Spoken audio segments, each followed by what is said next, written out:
do mostly humbly beseech thee to send down thy heavenly wisdom from above, and to direct and guide us in all our consultations.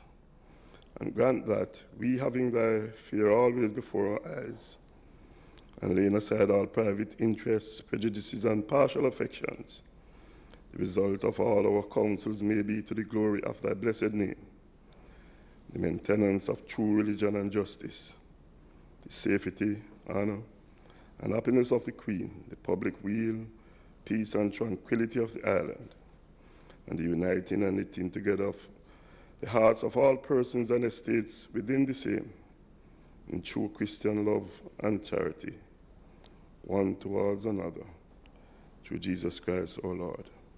Amen.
This Honourable House now resume its sittings. Call of the roll.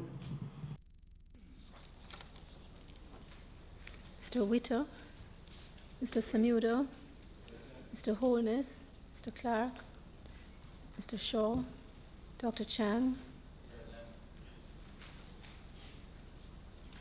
Mr. Montego, Ms. Grange, Mr. Henry, Mr. Bartlett,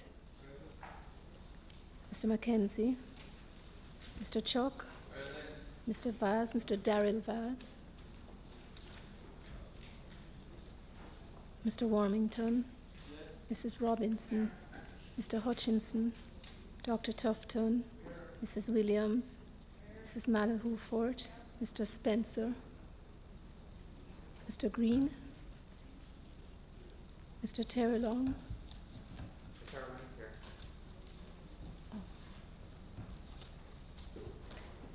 Mr. Main, Mr. R. Scott, Mr. Azan, Mr. Brown, Dr. Brown-Burke, Mr. Buchanan,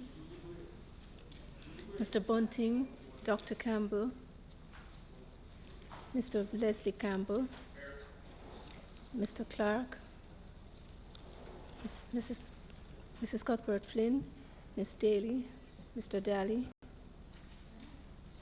Mrs. Dalrymple Philibert, Dr. Dunn,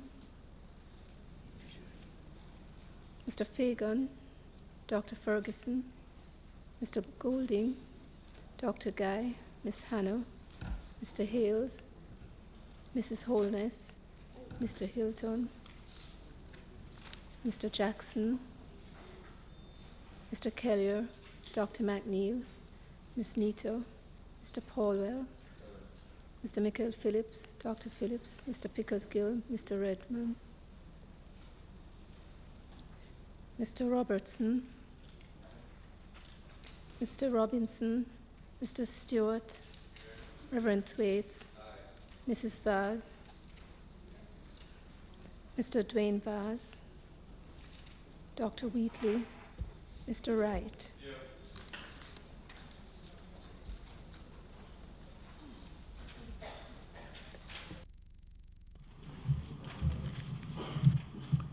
Statements by ministers. Samuda. Yes, Mr. Speaker, today we're going to have two statements. One by the Minister of Mining, Energy and Technology, Ministry of Science, Energy and Technology. It was mining once. And also, Mr. Speaker, we're going to have a statement by the Minister of Industry, Commerce, Agriculture and Fisheries. I don't see the Minister here, nor do I see the Minister of State. I hope he will be here before, or we'll have to ask for a recommittal of statements by ministers. In addition, on the bills brought from the Senate amendments to the Tourism Workers Pension Act, and I see the Minister of Tourism is here, ready, willing, and able, anxious to take it. And then, Mr. Speaker, on legislative matters which will be taken at public business, we will be taking, the Minister of Finance will take the Provisional Collection of Tax Stamp Duty Order 2019 Confirmation with Modification Resolution. Will be tabled and taken today. In addition, the Provisional Collection of Tax Transfer Tax Order 2019 Confirmation Resolution will also be tabled and taken today. The Provisional Collection of Tax Asset Tax Specified Bodies Confirmation and Extension Order 2019 Resolution will be withdrawn. And we will have the Senate amendment to the Trust Act. And I don't see the minister here, but he has insisted that it be taken today, and I'm sure he'll be here. In the absence of the minister, perhaps the member from Eastern Portland can take it for him. I don't know. Senate amendments to the Tourism Workers Pension Act, of course, will close out the day. But so we will proceed, Mr. Speaker, and then we will have presentations by the Minister without portfolio in the Ministry of Education, Youth Information, who will make the contribution to the sectorial on behalf of the Ministry of Education.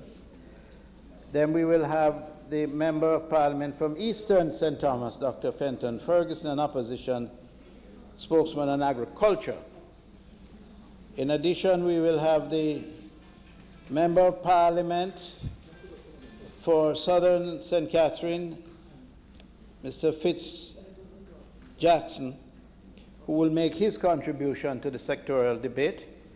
And then we will close the debates, and the Honorable Horace Chang, Member of Parliament for Central Northwest St. James and Minister of National Security, will make his wrapping up statement, and that will be the end of the Parliament session until we enter the business of Parliament on the 10th of September. So that is what we plan to do today, Mr. Speaker. But I'd ask that after the statement by ministers, that we will go straight to the presentations by persons who will be making their contribution to the sectorial debate. After the minister's statement by minister, you so move.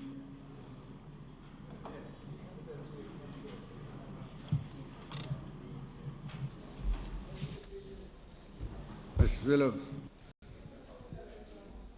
Mr. Speaker, during the month of December 2015, a number of complaints concerning fuel quality issues led the former Minister of Science, Technology, Energy and Mining to establish the Petroleum Trade Reform Committee. The committee was appointed on January 8, 2016, with mandate to undertake a comprehensive review of the regulations and protocols governing the petroleum trade in Jamaica, as well as a thorough investigation into the alleged contaminated petrol. In furtherance of fulfilling its mandate, the committee conducted numerous interviews with various stakeholders in the petroleum sector.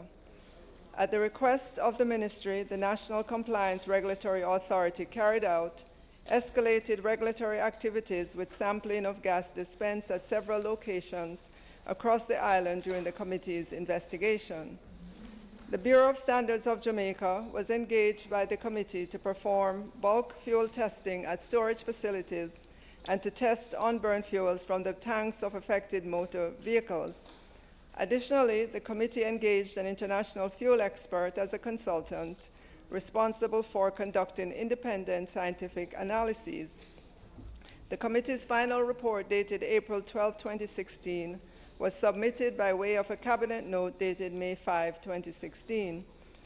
Mr. Speaker, the final report indicates that the committee was not led by any of the aforementioned investigations to any definitive conclusion with respect to a specific contaminant in the products supplied during the period November 2015 to March 2016.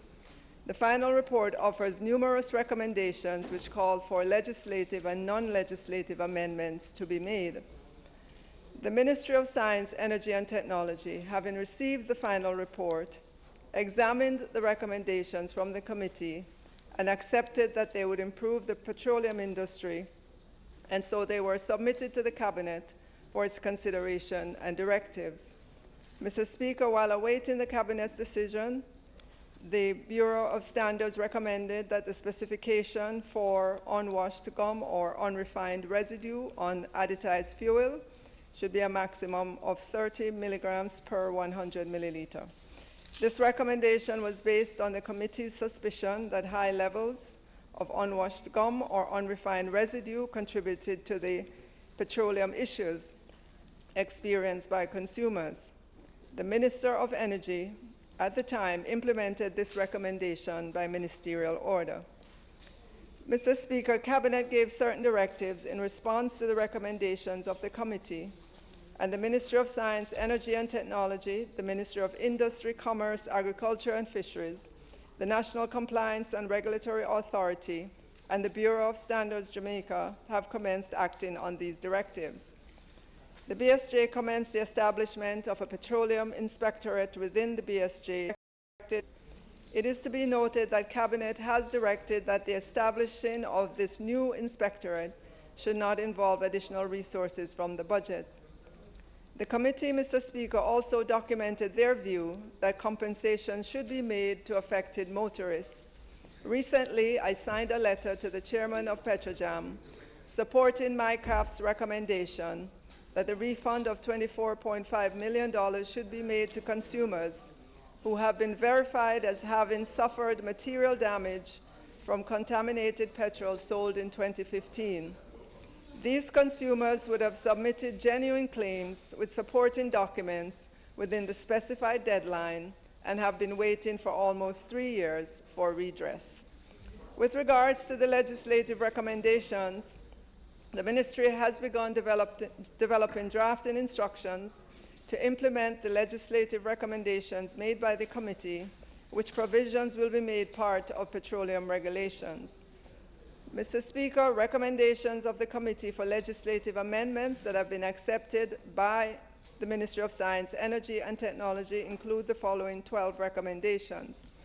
Clarifications of the role and responsibilities of the various government entities involved in the petroleum sector. Number 2, the inclusion of occupational health and safety provisions in the regulations that will be promulgated pursuant to the Petroleum Quality Control Act to ensure proper working conditions for petroleum sector workers.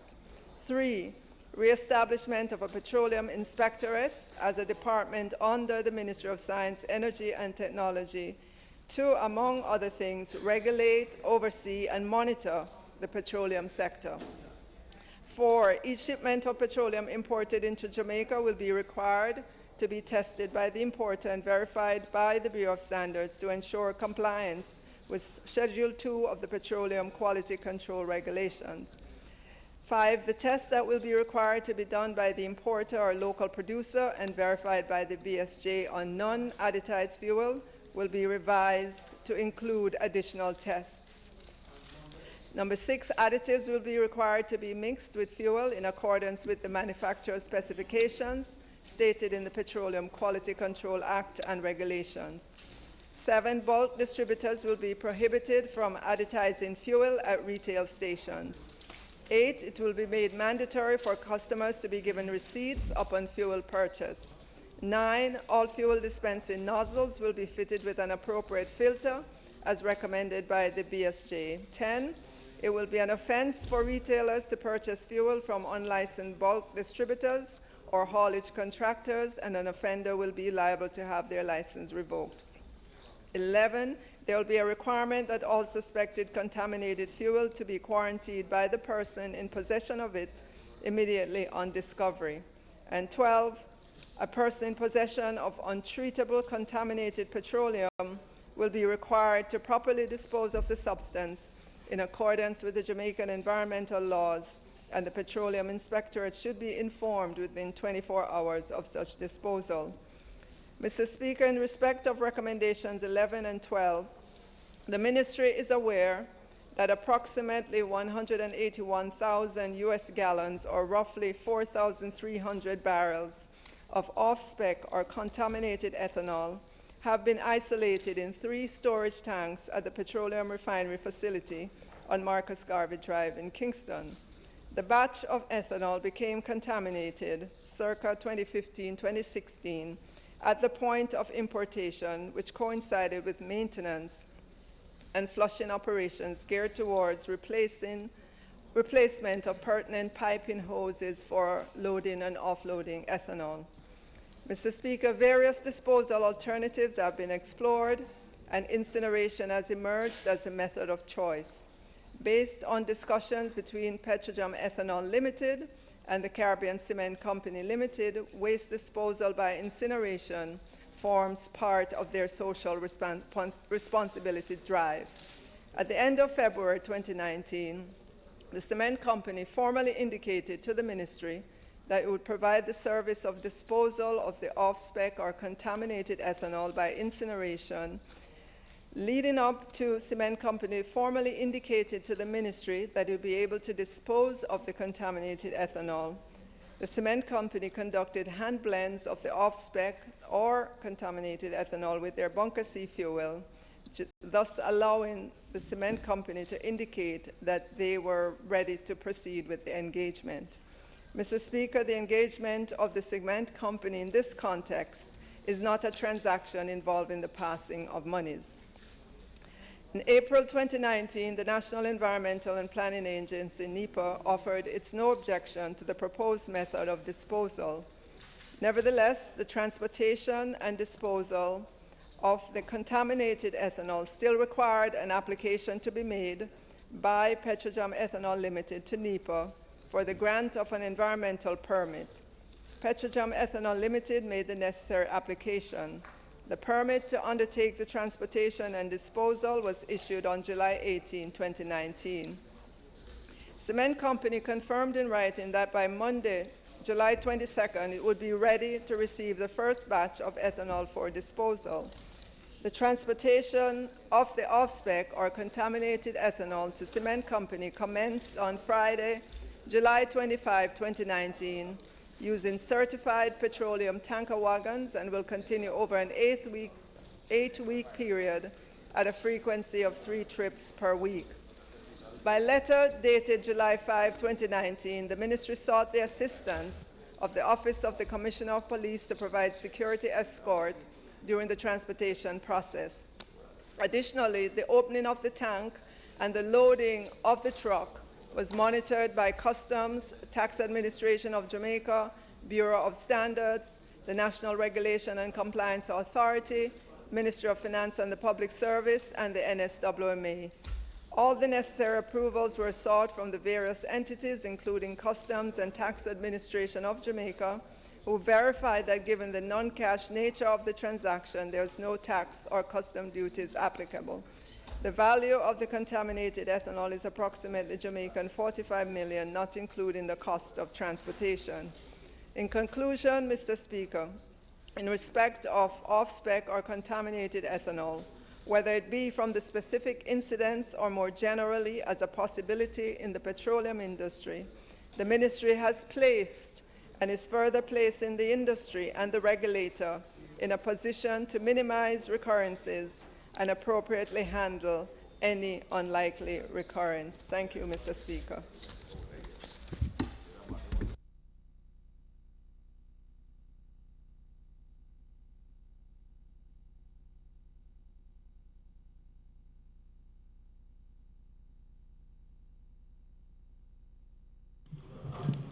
Phillips.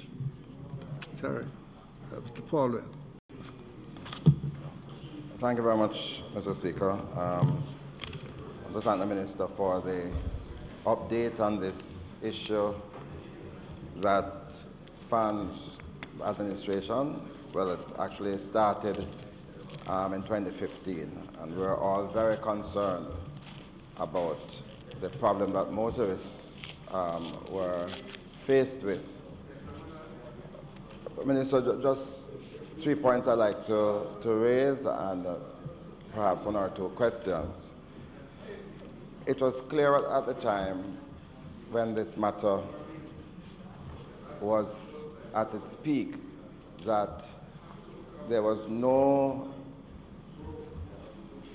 insinuation, there was no finding that linked Petrojam to the bad gas. It is my understanding that Petrojam was cleared by the Bureau of Standards, who came in to do the various tests.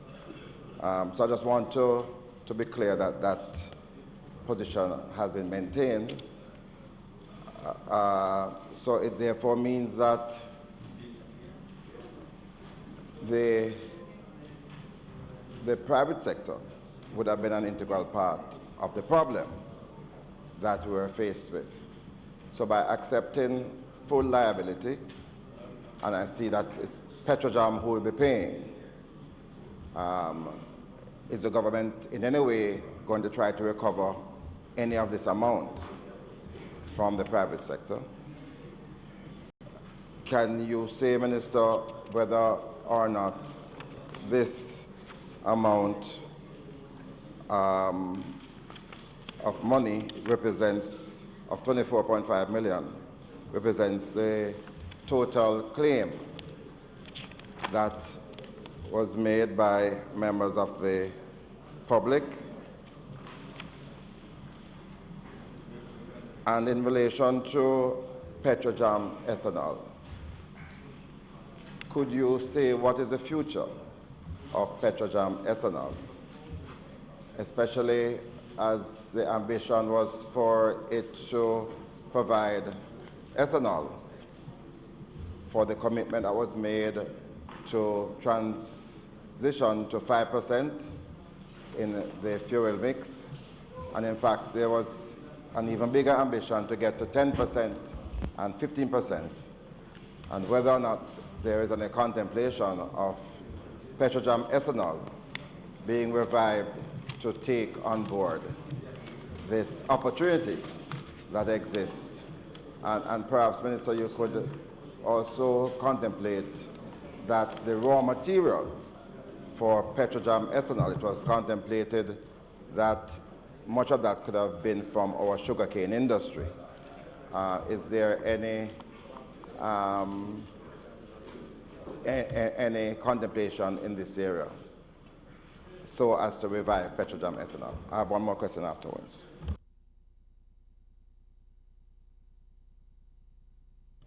Minister.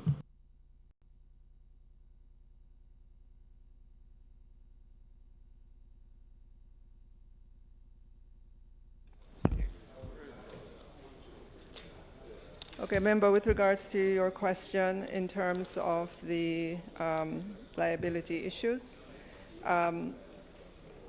what I was simply reporting is that we've got a brief from MICAF in terms of their assessment of the situation and the amount of the value of the claims that came into the CAC. So this figure of 24.5 million came from the CAC, right? And they would have come to that based on the breakdown of claims, based on the claims that came into them. And 478 complaints were submitted. They're saying only 423 were submitted with all the requisite information, including proof of purchase and mechanical reports. And after going through all those, a total of 381, or 89%, were recommended for compensation by the committee. So the 24.5 is the actual compilation of the claims. And you raise the issue of the private sector. Again, the letter from the ministry, the letter from me to the chairman of Petrojam, is simply saying we need to resolve this issue, and whether there is a breakdown in terms of payment by Petrojam and the trade, it just needs to come to a resolution. It's been outstanding too long. As to the future of Petrojam ethanol and the use of raw materials such as sugarcane, that's a much bigger issue than I can explain here or I have the information for today. So maybe at a different time after I've been sufficiently briefed on this, but it's my understanding that Petrojam ethanol, what it currently does is simply buys ethanol on the open market. It doesn't buy raw material and then, turns it into finished product. It buys the finished product on the open market. 10 years ago, there was a facility set up that allowed them to refine. You know, as well as I do, that that facility has been mothballed for 10, 12 years now because of the pricing environment and a whole host of things in there. Will that be revitalized? I don't know. I mean, we would have to seriously look at it and decide. I don't know at this moment. So Minister, you're saying that this $25 million that is to be paid, you're not saying a directive has been given to Petrojam to pay it, but for Petrojam to ensure that it is done. Is it going to be a total charge on the government of Jamaica? Just want to be clear.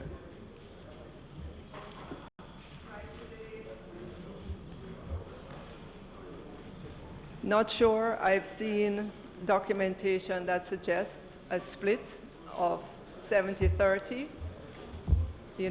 We have to get back to the table. What I'm saying is, from the ministry's perspective, we are in full support of payment to be made as per all the work and assessment that has been done. Minister, you spoke in relation to Petrojam ethanol. It is also under the oversight of its parent body, PCJ, Petroleum Corporation of Jamaica. Has a decision been taken about the future of the PCJ? Is it to be closed, as I'm hearing? No decision has been taken yet. So it is not to be closed, Minister? No decision has been taken yet. Finally, Minister, has there been a proposal for the future of PCJ? Are you contemplating? Member, no decision has been taken yet. The actual question, Minister, was, is there a proposal that you have to close PCJ?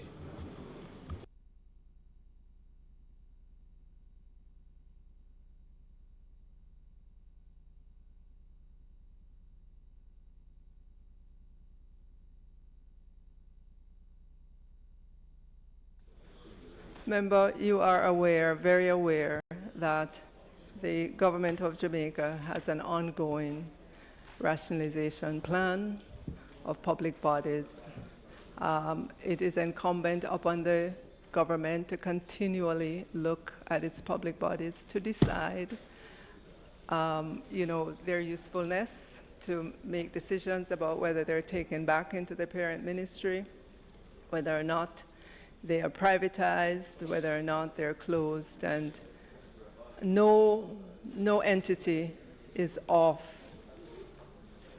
of bounds for that consideration. But at this moment, there is no information that I can bring to the Parliament yet on that.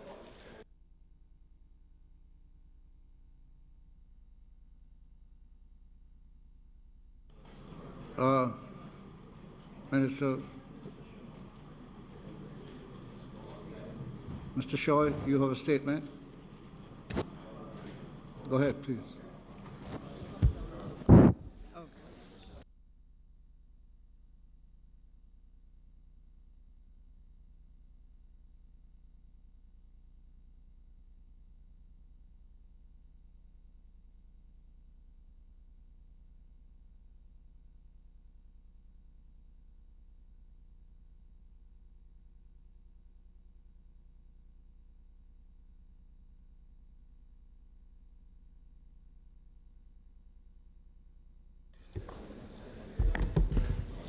Mr. Speaker, as has been discussed in this Honourable House and also in the public domain, our country is now facing the challenges of drought conditions resulting from what is now emerging as the cyclical effects of global warming and climate change.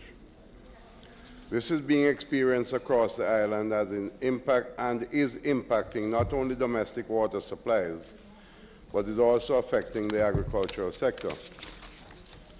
I wish, therefore, Mr. Speaker, to bring to the attention of this Honourable House the current impact of the dry spell on the sector and the response of the Ministry aimed at mitigating the impact on the sector and on the livelihood of our farmers. Information available to us at this time, Mr. Speaker, based on an assessment by RADA's technical team, is that there has been less than required rainfall in all parishes. An estimated almost 6,000 farmers have been affected with estimated losses of 500 hectares of crops. The crops mostly affected include vegetables, condiments, fruits, cereal, roots, and tubers. Additionally, 99 farmers in the parishes of St. Andrew and St. Thomas have sustained an estimated $20.9 million loss as a result of bushfires. The crops impacted are coffee and fruit trees, as well as farm buildings, goats, and pasture lands.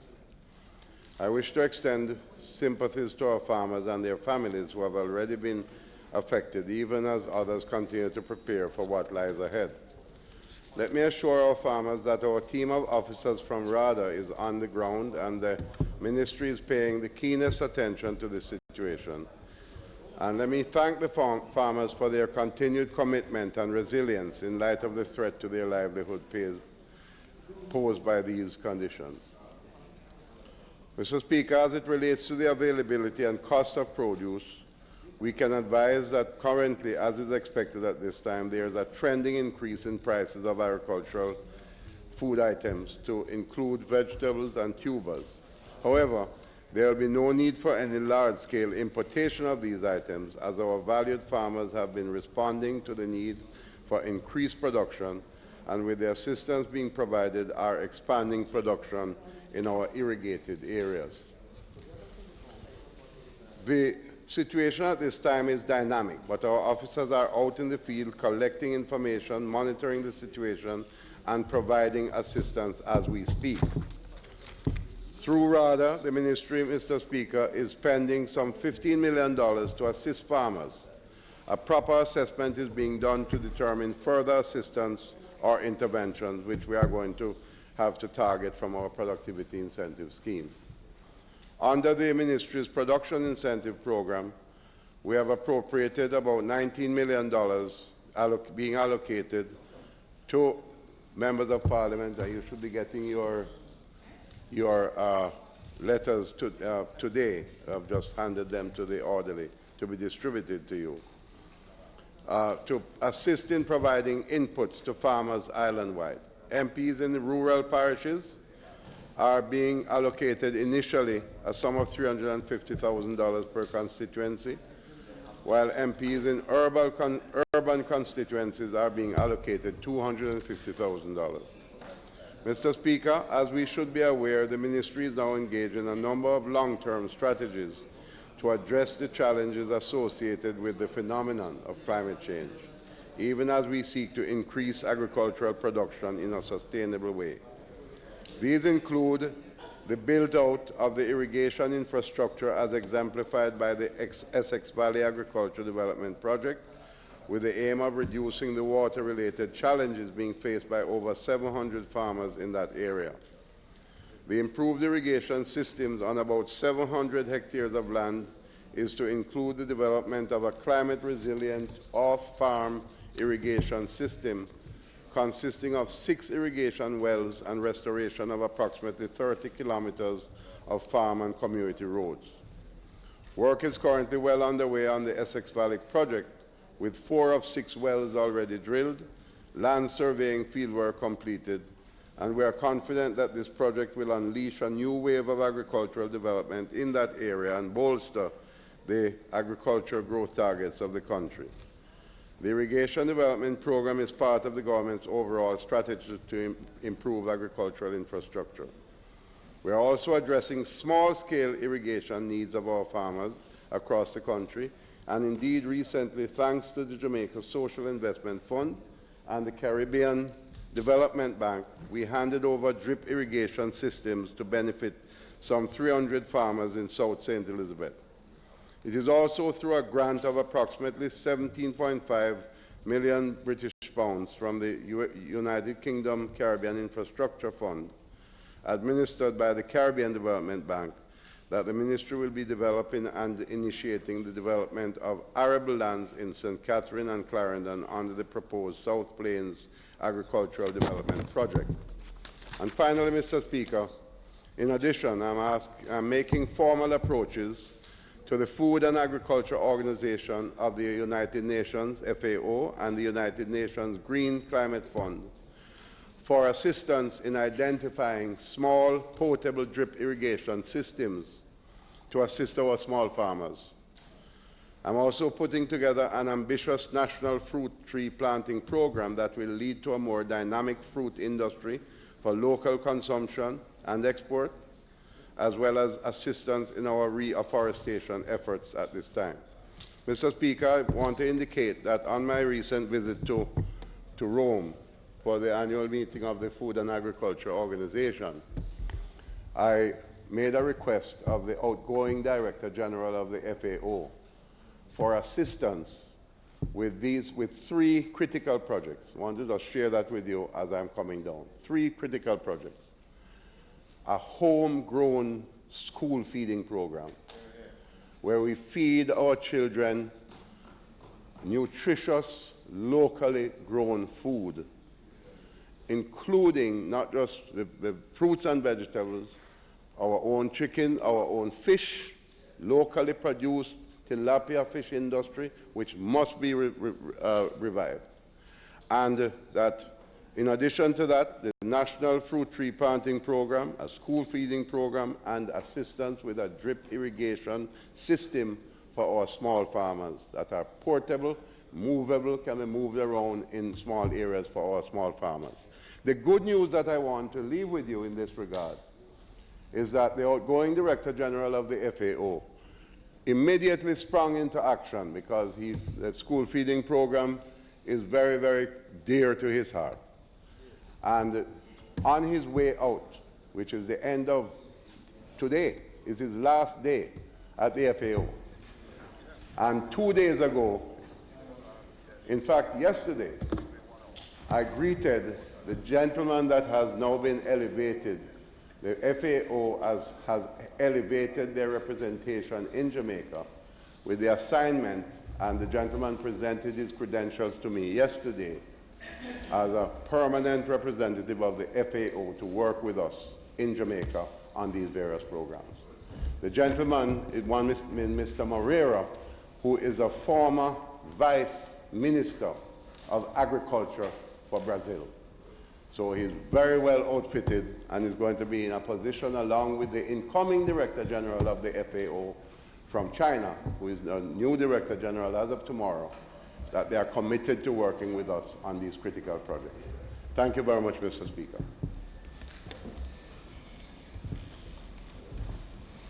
Mr. Speaker, I would like to thank the Minister for his statement this afternoon. I will be speaking within a short period in the sectoral debate, for which I will give a position as it relates to the drought. But only to say, Mr. Speaker, that the sum, although welcome, 15 million going through RADA, and 19.5 for the members of parliament, is woefully short based on what we are seeing. And again, in relation to the parishes most impacted by the drought and even the present heat wave, if you're given equal amounts, because we are in rural areas when parishes like St. Thomas and elsewhere have had, as you have reported, 99 farmers impacted, lost significant, we have to look at how you treat on those parishes that are most impacted by the present drought in your second round of funding. But I will speak to some medium and long-term solutions in my presentation. Mr. Speaker, will the Minister indicate whether or what provision can be made for the cultivation of seedlings for the fruit tree planting program? The fruit tree planting program. That has always been the difficulty, you know. Our nurseries never keep up with the governmental initiative in this regard. And of course, germinating disease-free plants takes quite many months, usually. And therefore, the preparatory period is something we would ask the Minister to take into account and advise us how that is likely to proceed. Just on your statement, Minister, and I know the production incentives is supposed to help farmers to get back into production after the drought. And I find that when we give the production incentive during a period like this, when there's a drought, you're basically throwing good at bad, because you can't plant during this period. The Prime Minister, in a presentation a couple of months ago, and I know from your side, spoke about a tank program in distribution of tanks. It would be more useful if the farmers themselves would have gotten tanks and where we can provide them with water once they are in production. Is there within this program tanks being provided for some of these farmers in the program that you have just mentioned?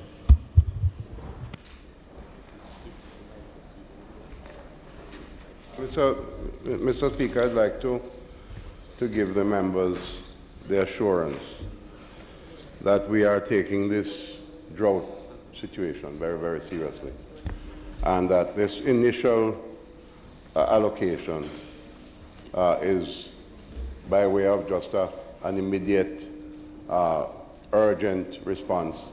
And I want to give the assurance that we're following up with something much more substantial, and it will be based on an analysis that's being carried out now by RADA, and along the lines of what the opposition spokesman on agriculture has requested, so that we can be more sort of targeted in providing the assistance necessary. And just to indicate that, yes, we are, in terms of the mitigation, we're looking at a combination of drip irrigation systems as well as tanks. And in some cases, tanks will be cheaper and have to come faster. But we're looking at all of these things. In addition to that, in relation to the fruit tree planting program, just want to indicate that this is something that, you know, when I initially said 5 million trees in 5 years, some people thought it was being too ambitious. We must remind ourselves that a few days ago in Ethiopia, they planted 350 million trees in 1 day. So I'm ready to increase my target from the 5 million. Maybe we should be talking at least. Is that these are part of the presence of this new representative from the FAO. They are really, I have given a sense of urgency to this matter. Fruit tree planting, reforestation, the approach to the Green Climate Fund in South Korea, which, by the way, a former Attorney General of Jamaica is now at the Green Climate Fund. in Korea. And Mr. Lays, yes, Mr. Douglas Lays is now associated with the Green Climate Fund in Korea. So between his presence there and the very gracious response of the FAO to my urgent appeal to have stepped up the level of representation and to have done so within a matter of weeks, literally, to have that person here now. And I can assure you that I've assigned to him former permanent secretary, advisor to the minister, Mr. Reginald Boudin. Reginald Boudin, former permanent secretary, is now on board full-time to work with the FAO representative in working along with the Ministry of Education, Ministry of Health, my ministry, to put together that homegrown school feeding program and to put together the fruit tree planting program along with the drip irrigation systems. It's being treated, Mr. Speaker, as a matter of the highest urgency and importance. Thank you very much, Mr. Speaker. Mr. Speaker, would you allow me just one follow-up to the Minister? Mr. Faith. Mr. Speaker, I'm hoping the Minister may accept a suggestion. I find that from experience as one involved in agriculture, the forestry department has the enablement and the skill for nursery operation. They produce large quantities of forest trees, which are not always taken up. And I wonder whether they could help to jumpstart the production of fruit trees, which I don't think has been done up to now by them. Maybe they see it as a separate remit, but which in the urgency and the continued productivity of fruit trees with all of the connectivities you mentioned would be a good way to get started. I commend it to you. From that suggestion, and I want to also use the opportunity, Mr. Speaker, to say to private nurseries, step up your planting, because we're going to find a way, not just from our regular budget, but from creative sources like the FAO and others. We're going to find the money, start planting, getting the fruit trees, seedlings going, so that we can be distributing them on a much more aggressive basis than we're doing now. Thank you, Mr. Speaker.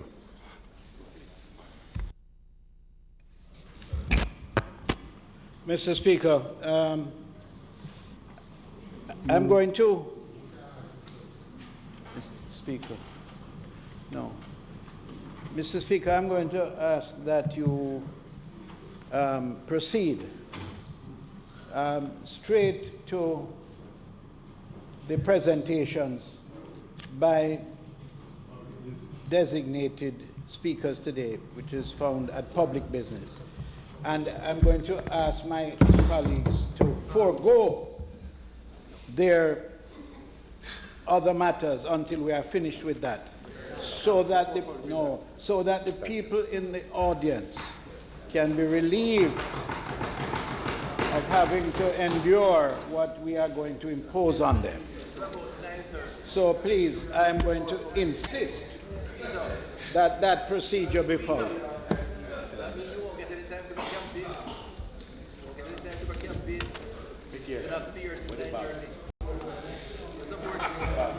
The members, the leader has put a motion on the floor. Those in favour? Those against? The ayes have it. You may proceed.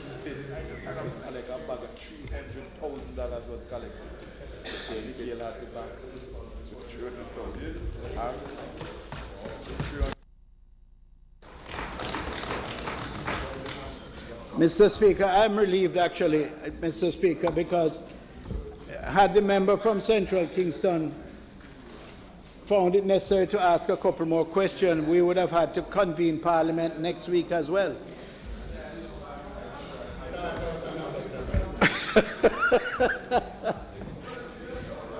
Anyway, Mr. Speaker, today I would wish to make a few comments prior to going into the presentation to explain our strategies and our findings in the Ministry of Education over the time that I have been responsible for the operations as Minister. I first would like to say how pleased I am that on the very rare visits to the house, my wife and her staff from Reddy's Road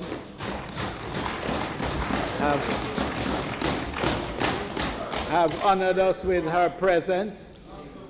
And she, yes. And anyone wishing to have a discussion with her can find her at 134.5 Reddy's Road. That is where our office is located. Future MP, a present MP. That's right.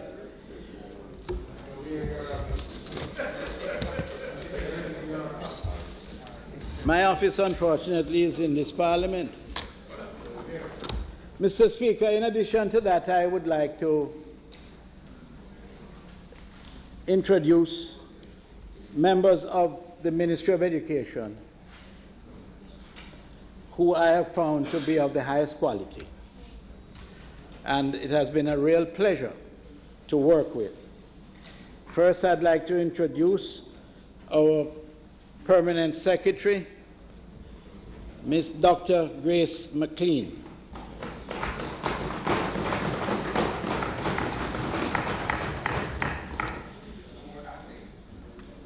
I wish to get rid of the term acting, quite frankly.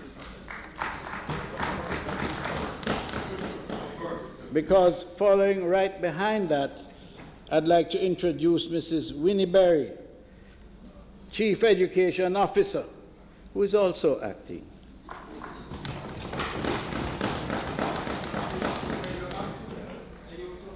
And Miss Barbara Allen, who is our Chief Technical Director. There are other members of the ministry here, but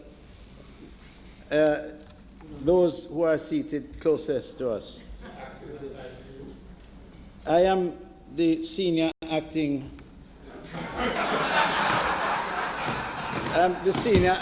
political representative. Or as my friend Ronnie calls me, the Prime Minister's surrogate.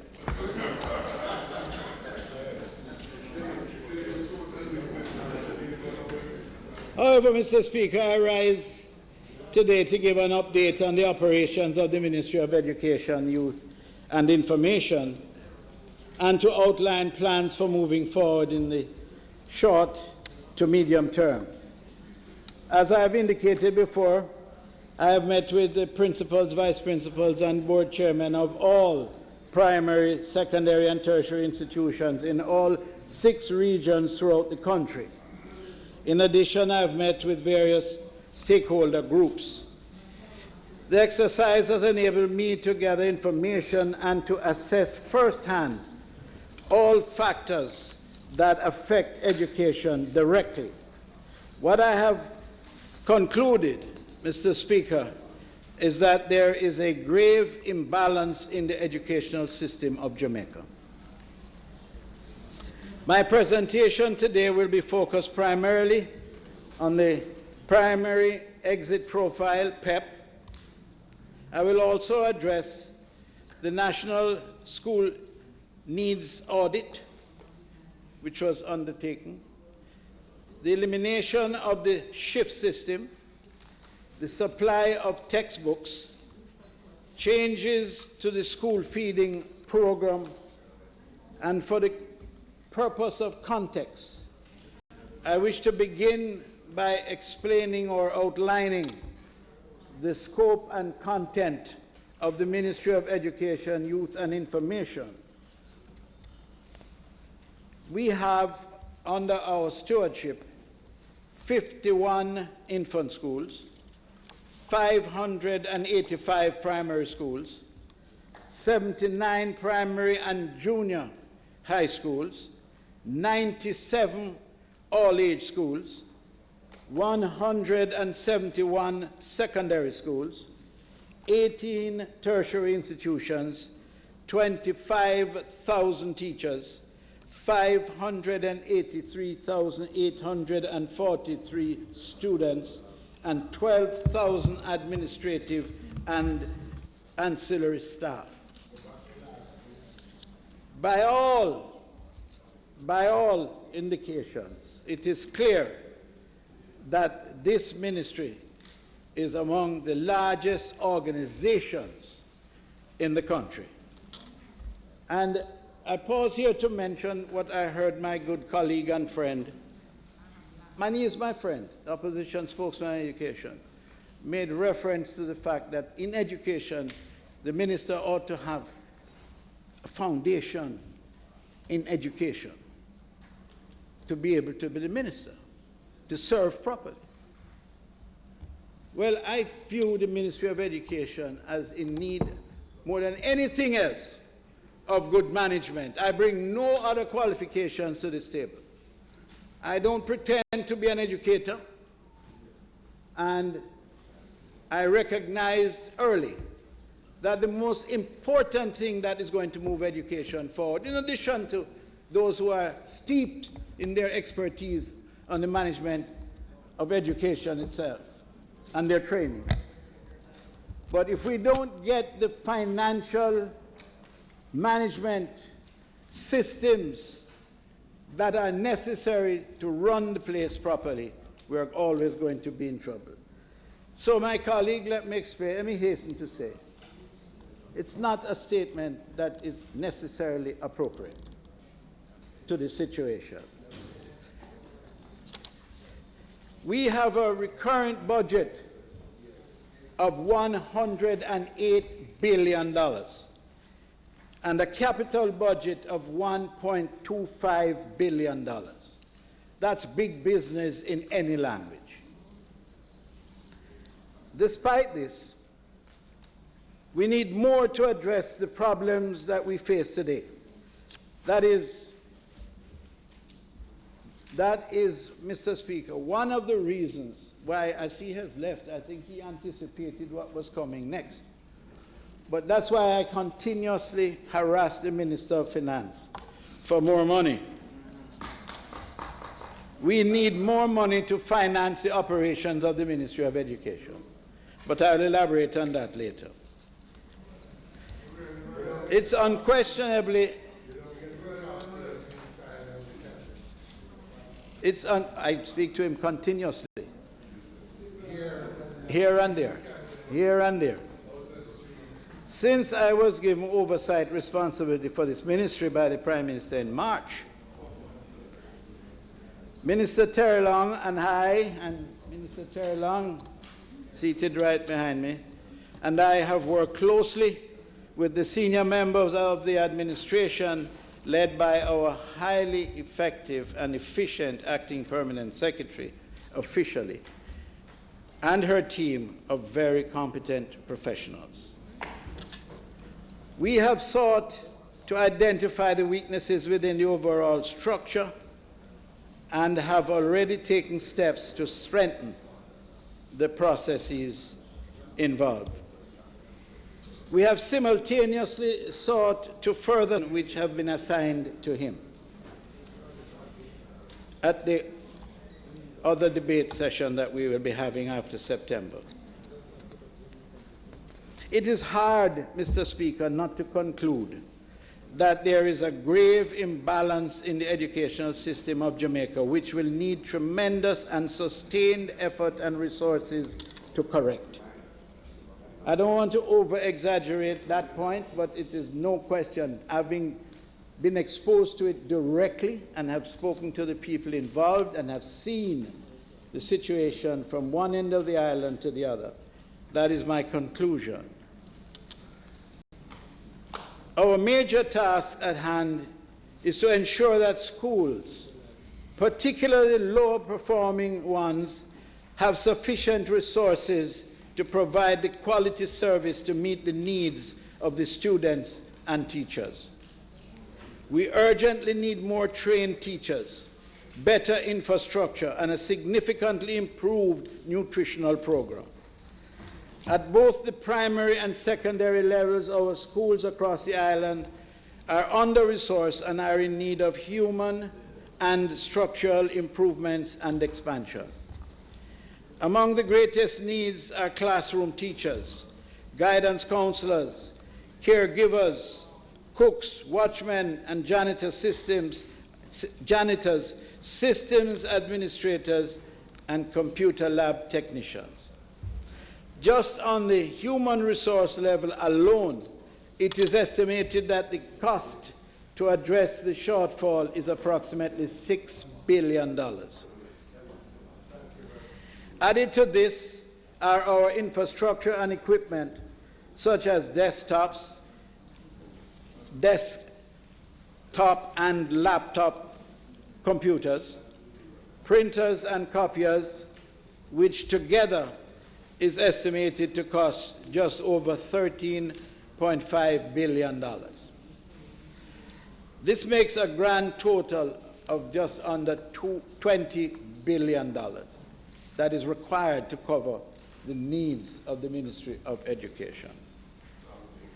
Knowing that we must do the best with what we have where we are, the Ministry has developed a number of strategies tailored to bring about improvements within the limit of our existing budget.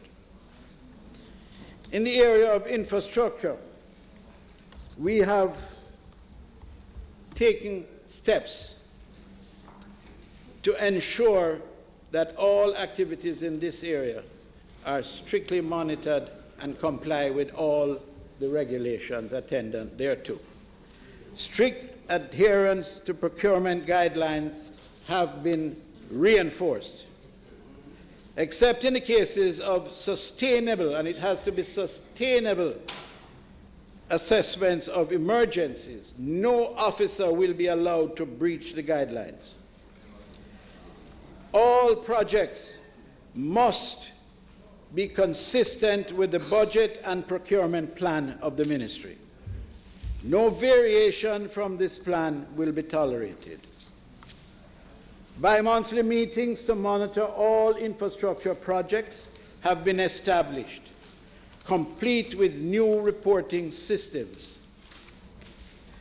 The Ministry has prepared a plan of action in dealing with the shift system, designed to facilitate the elimination of this system and relieve overcrowding in our classrooms. The strategies have been in place since 2007, so I claim no paternity for it. And it consists in part of the convergence of primary and junior high schools to full high or primary schools, the expansion, retrofitting, and refurbishing of some schools, and the construction of 17 new schools, 10 high schools, and 7 primary schools on a phased basis. And this will enable us to come off the shift system fully and relieve this overcrowding I spoke of. Already started this year are the following schools that are being attended to: the Cedric Titus High, the Exchange All-Age School, Mushet High, Albert Town High, Old Harbor High, and Friendship Primary. Since 2007, these strategies have facilitated the elimination of the shift system in 87 schools.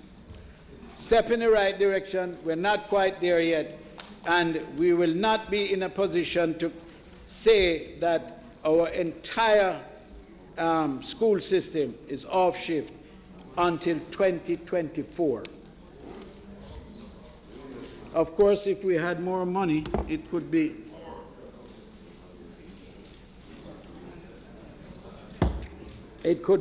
speeded up.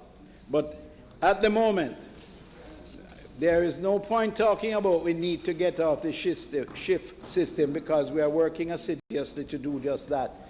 And in fact, by 2024 it will be off. Repairs to furniture, pilot program initiatives last year for the repair of damaged and worn furniture saw the selection of 2 schools from each parish that have a work room and metal work department, These 28 schools are known as repairer schools.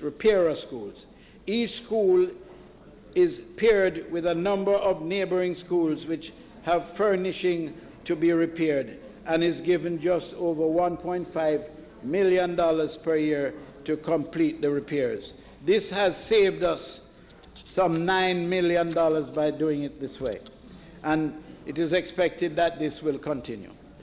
Our textbooks, we have so far purchased $817 million worth of textbooks, which will be distributed starting in August. And the inventory taken of books that were stored in storerooms across the country have been identified and reallocated so that it reduces the demand for books that we have had to buy anew. Our feeding program, we are making provisions for breakfast to 70,000 of our most vulnerable students at the primary and early childhood level this year. Total need, of course, involve 174,000 students, which would cost some $2.1 billion. So we can't deal with the entire volume of students that are affected. This is what we will be requesting from the Ministry of Finance next year, because we certainly want to accelerate the pace by which the school feeding program can reach the entire group of children who need it. And we're also making efforts to ensure that the feeding program, lunch, breakfast, and the food that they are given each day start at 9 o'clock, as early as possible, rather than to wait until almost midday when they're already very hungry and not able to absorb learning. The Westmoreland plant, as I mentioned here a short while ago, will be reopened, and they will be preparing fruit juices and package the distribution of local foods for distribution throughout the area. And this venture alone, this decision, will save some 200 jobs. Turning to the PEP, the National Standards Curriculum has now been fully rolled out and replaced the Grade 6 Achievement Test, GSAT. This has not been met with unanimous support across the length and breadth of the country, and indeed some of the professionals, and even my opposition spokesman, has had some negative comments. He said it's premature. He said it's premature despite the fact that it has been in the planning stages for 5 years. It was introduced, ironically, by none other than the former minister. And the former minister should know and sympathize with the situation that we face, because we could not go on forever waiting to introduce this program, because while we wait, the children are suffering. And they have not been able to we were not able to identify the areas of weakness so that we can attack it in a very scientific way and an appropriate fashion. So when you make statements like that, it is discouraging to the members who know that you are integral. And you made this statement, Minister, you said the PEP will not be based on memory or regurgitation, but will be geared towards testing critical skills and mental ability. It will encourage the students to do more inquiry and expression. Now, my goodness, you are so fulsome in your support. And not only that, Minister, you actually endorsed it so fully that you made a statement that by 2017, the GSAT would be history. This is 2019, and you still complain that it's starting too early.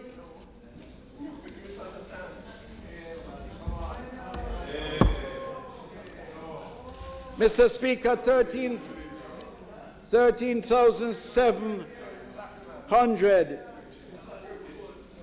13,000. No, well, you don't worry about that. You don't worry about that. You just wait a little bit. Mr. Speaker, 14,000 approximately, or 34%, who were proficient or highly proficient in all subjects was the result of the test. Almost 20,000, or approximately 50%, of the students have limited or no evidence of the required competence necessary for grade 6. This is why we can't wait. This is why we have to start immediately. We can't tarry around and wait and postpone, because the kids need the immediate attention of the specialists, which I will outline to you shortly.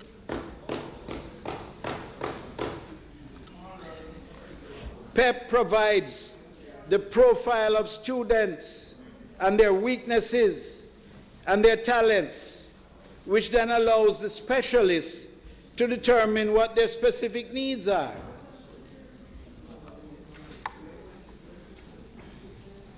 You know, we have been talking about in order to facilitate this whole process, the twinning of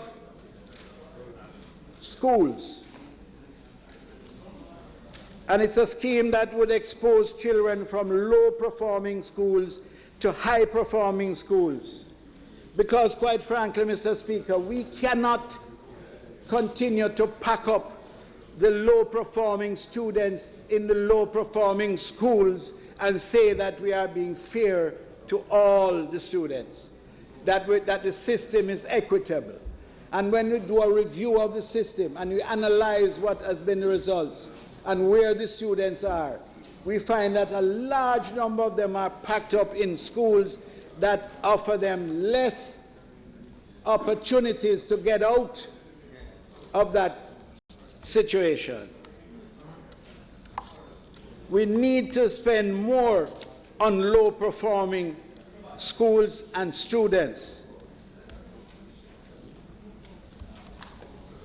Mr. Speaker, students on pathway 3, which is the pathway that is in gravest need, will undergo psychoeducational assessments to determine their ability levels in various areas of cognition, as well as their achievement levels in all areas of literacy and numeracy.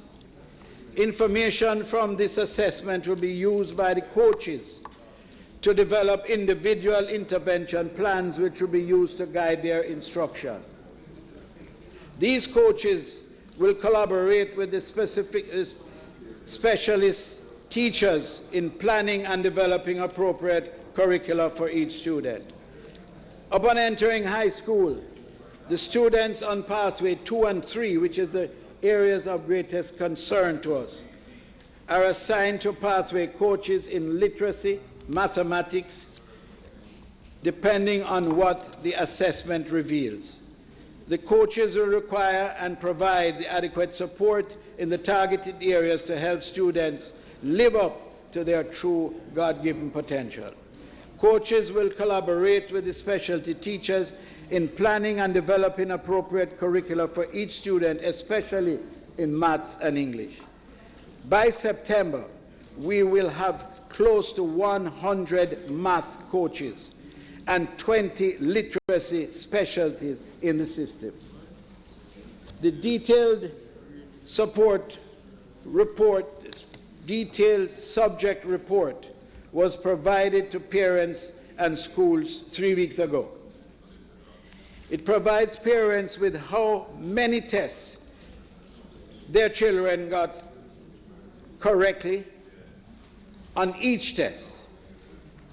It has the PEP averages that compares what they did in the present exam, and we have sent in this Parliament, we have submitted the comparison between the GSAT and the PEP. But it's an inaccurate, it's not, I wouldn't say inaccurate, it's not a precise comparison, because the basis of the tests are totally different. But nonetheless, the demand for it was such that we thought we would facilitate them by providing those results. Yes, the PEP averages are lower, but the PEP averages are not as low compared to the GSAT as the GSAT was compared to the common entrance when that was introduced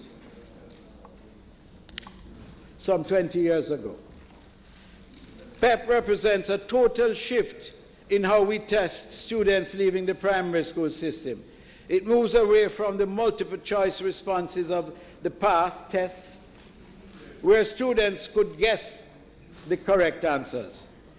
We are confident that PEP is in a much better position now to assess and get an indication of the student's ability, and its reporting structure has given us more, and it has given us more detailed information which we will be using to create the intervention strategies necessary to assist.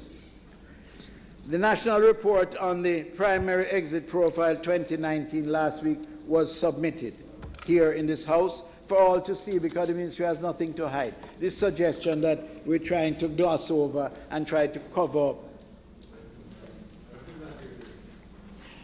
up water. Absolutely. I don't drink alcoholic beverages.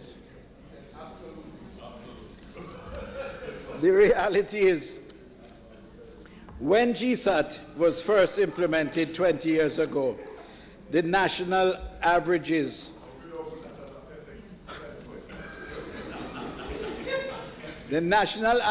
which were less gave people concern, as will the PEP.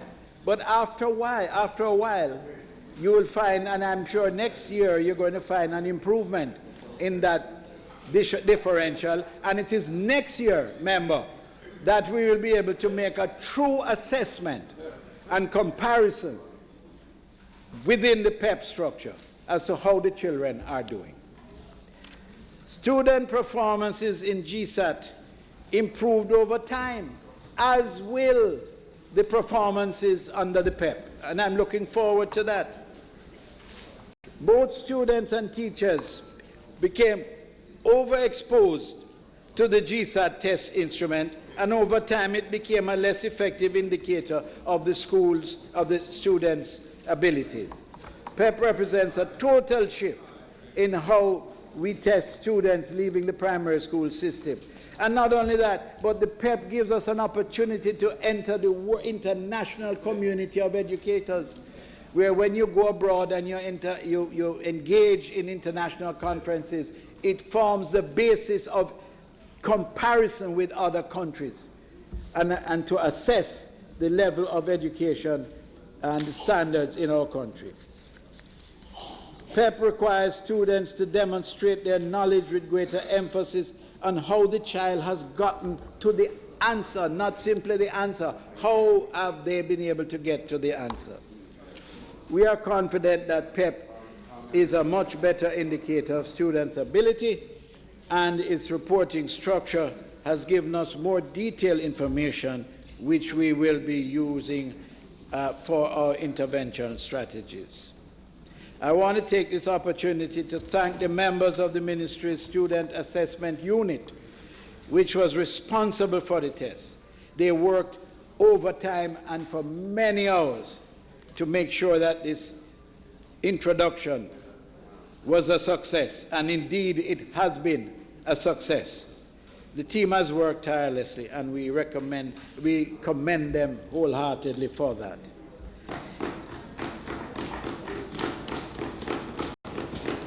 Mr. Speaker, the Ministry's Special Education Unit is funded to the tune of $1.225 billion.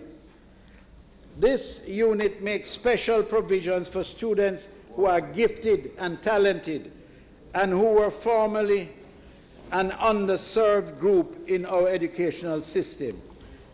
The Special Education Unit operates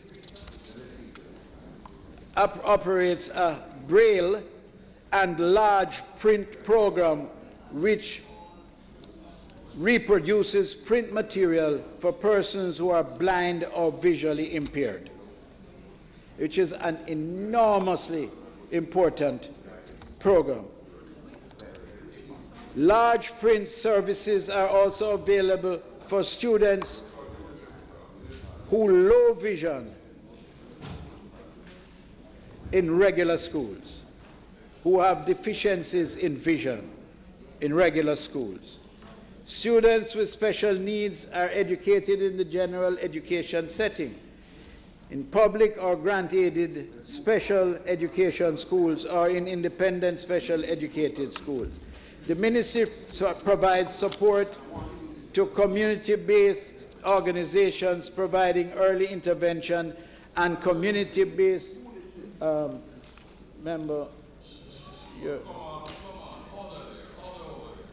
community-based rehabilitation to students with disabilities. The ministry also opened 2 diagnostic centers which assist in diagnosing students with special needs as well as providing short-term intervention. Across the system, there are 424 trained education teachers, trained in specialties, special education. A very special set of people who are doing a fantastic job to give support to the children of special needs. Additional special education teachers are also being recruited. Mr. Speaker, we realize that if we are to improve the performance of our students, we must act early. Children must be given a solid foundation from the beginning.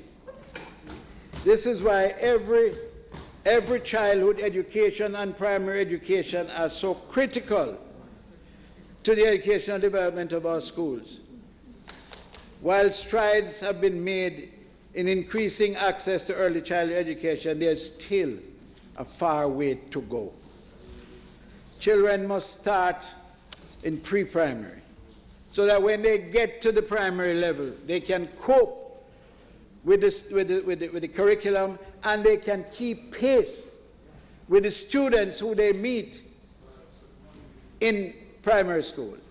If they don't attend pre-primary, they are at a distinct disadvantage, and that disadvantage, as I've said so many times, builds up in the mind of the child a sense of inferiority. It gives them anxiety, it causes them to be distracted, and the job to get them up to speed so by the time they get to grade 6, they can take their rightful place in grade 7. If you don't have that solid foundation from the start, it's going to be compromising for them. We are happy to report that 200 of our institutions are now fully certified to deal with the question of infant schools. Mr. Speaker, it would be remiss of me to make this presentation without making mention of the Caribbean Maritime University. It is unfortunate that the ongoing investigations have called the reputation of the CMU into question. Despite the investigations, the CMU continues to produce world-class graduates who are highly sought after regionally and internationally. Oh yes, member for the time being from Northwest St. Catherine. Oh yes.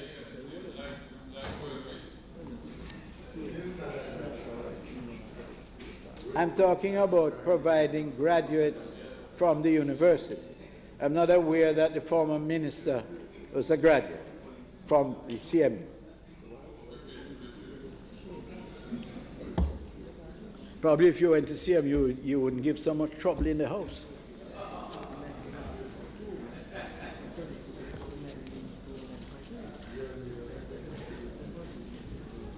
This tradition of providing quality education is one that must be maintained. And we are making every effort to ensure that all the procedures that are necessary to have an efficiently run university are established and maintained.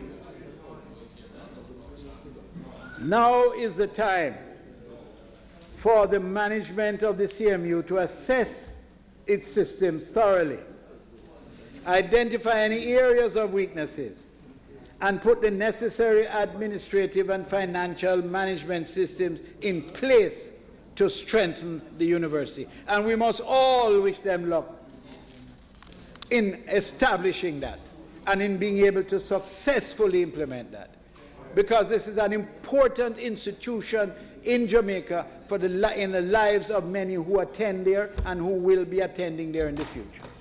There's no question about that.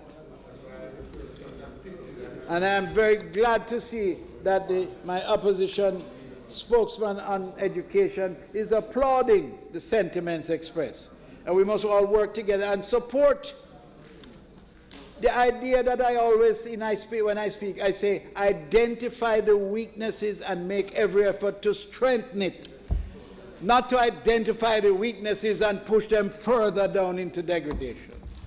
You identify the weaknesses and you apply all your intellectual skills to create the systems that will improve.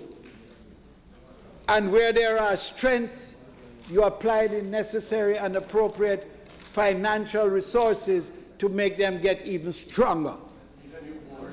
Right?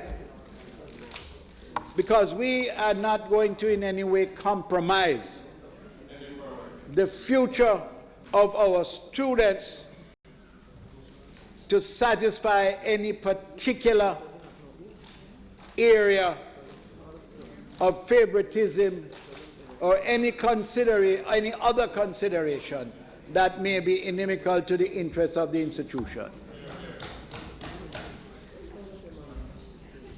Mr. Speaker, as we work to ensure that the nation's children receive the best education possible, it is important that we put our differences aside. And quite frankly, I'm satisfied,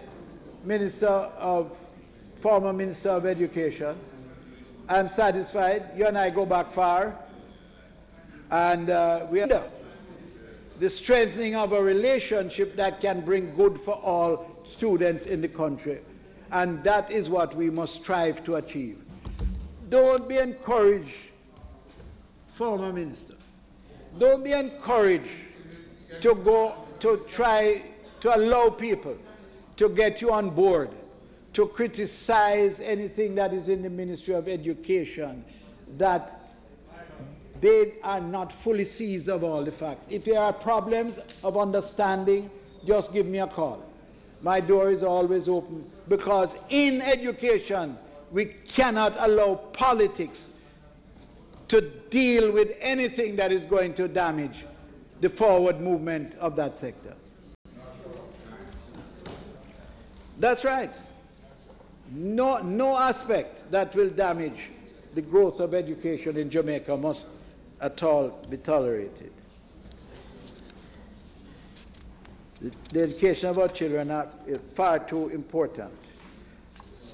And I have met with my counterpart on several occasions, and we have shared a number of ideas, and indeed I have acted on a couple of recommendations that he has made and proposals.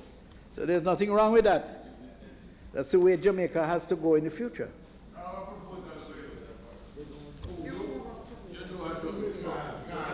We are talking about education, you know. We are talking about education. Mr.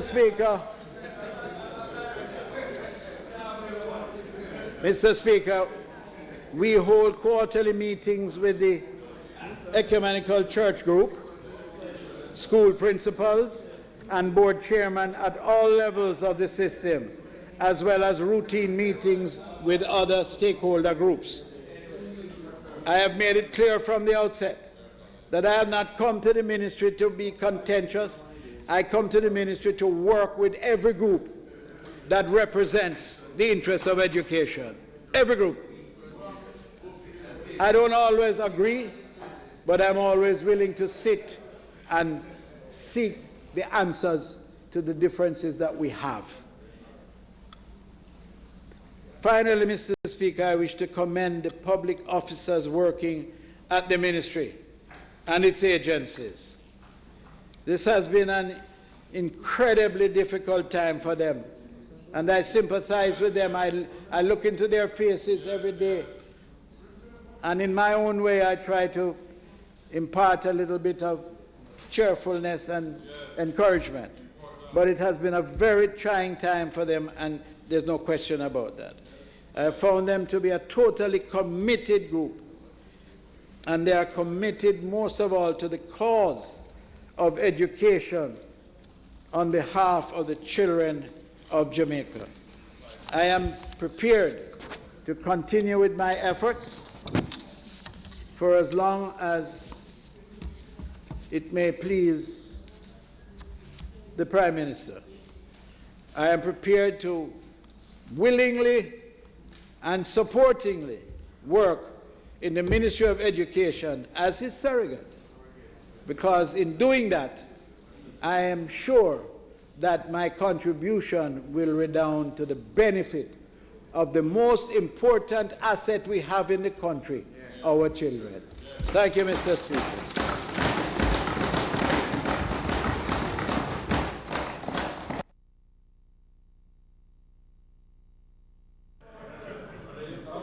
The floor is open for questions.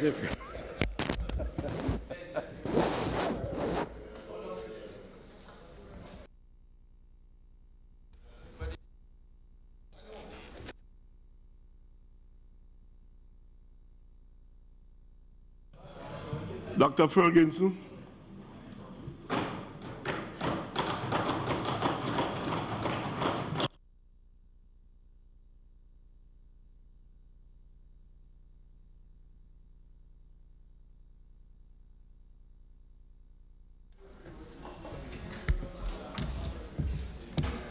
Mr. Speaker,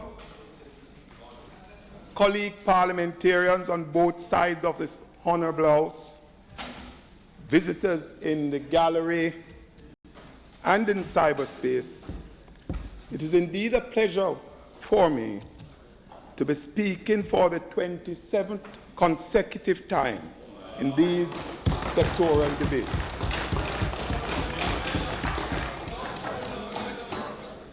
Mr. Speaker, I would like to thank the Leader of Opposition, Dr. Peter Phillips, for the opportunity given to me to be speaking in the capacity of Opposition Shadow Minister of Agriculture and Rural Development. Thanks to the members of my task force for their diligent efforts and unwavering commitment in helping to shape the way forward, especially my Deputy Shadow Minister, Victor Wright, the Member of Parliament from Trelawney North. It is with a full heart that I say thanks to the people of St. Thomas Eastern, who have given me the opportunity to be their Member of Parliament these 26 unbroken years. Thanks to the councillors, caretakers, constituency and divisional executive members, polling division captains and cluster managers, and my devoted worker warriors.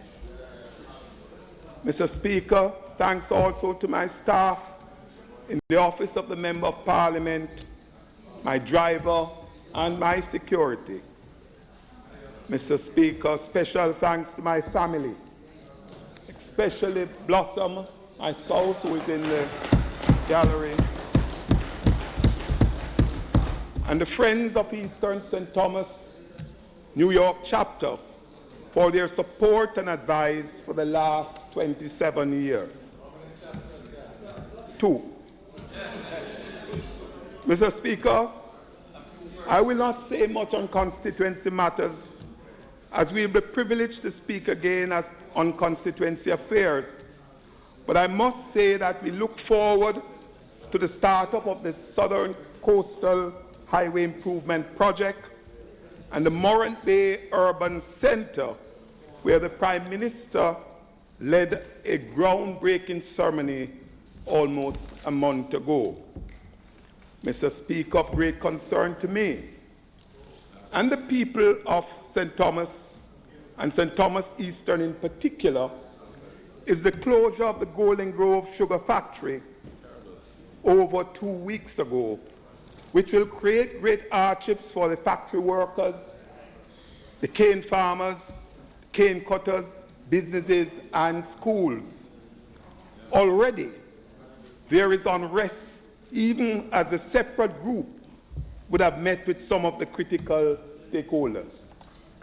Mr. Speaker, the Minister, Permanent Secretary, and other persons have met with me, but my special appeal is for the Minister to immediately set a date, as was planned, to meet with the former factory workers and critical stakeholders in the community to bring clarity on the way forward. Mr. Speaker, the agriculture sector remains an important pillar for the economic growth and development. In my presentation to the debate last year, I noted the precipitous fall in agriculture's growth from 13.5% in 2016 to a record negative growth of 3.8% in 2017.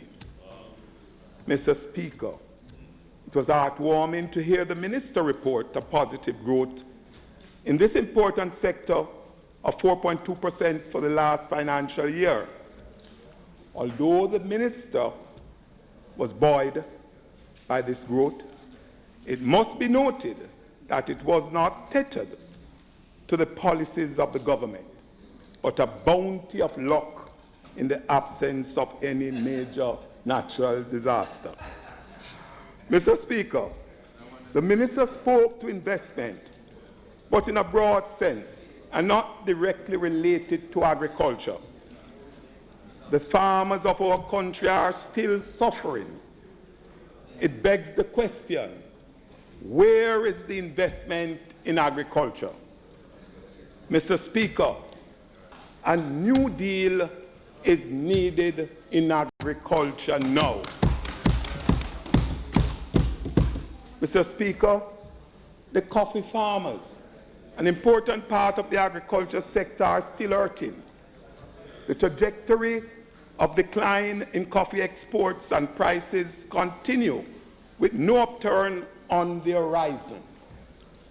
Low international and local market prices, disease, the high cost of inputs, and the competition from imported coffee and coffee beans are but some of the woes of the coffee industry. Mr. Speaker, New Deal is needed for coffee to provide a lifeline for the farmers, especially in the parishes of St. Andrew, St. Thomas, Portland, and St. Mary. Mr. Speaker, this New Deal should include a diversification of markets, reasonable prices, and policies to lead to greater productivity. It is high time the Minister actualizes the trip to China and elevate it from the talking points it has been for the last year. Mr. Speaker, it is time for a paradigm shift with a serious look at the value-added products of coffee and how the industry, through facilitation from the government, can maximize its yield from these products. Mr. Speaker, it is only with these measures that we can reasonably rescue this industry and restore it to a path of sustainability and to its former glory. Mr. Speaker, the Minister highlighted an increase in cocoa export of 4.4%. This is against the backdrop of an announced $700 million Jamaican dollars allocated to deal with the frosty pod disease over a 2-year period.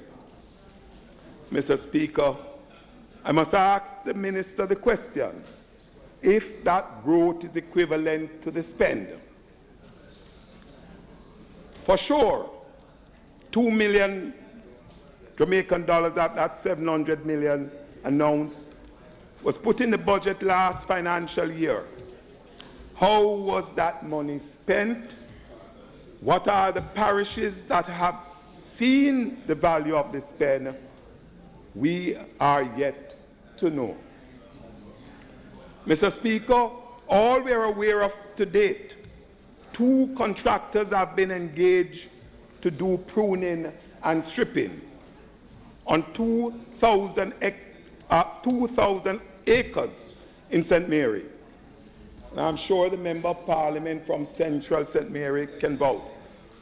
My information is that it's only 560 acres that have been done to date, although a contract was signed for 2,000.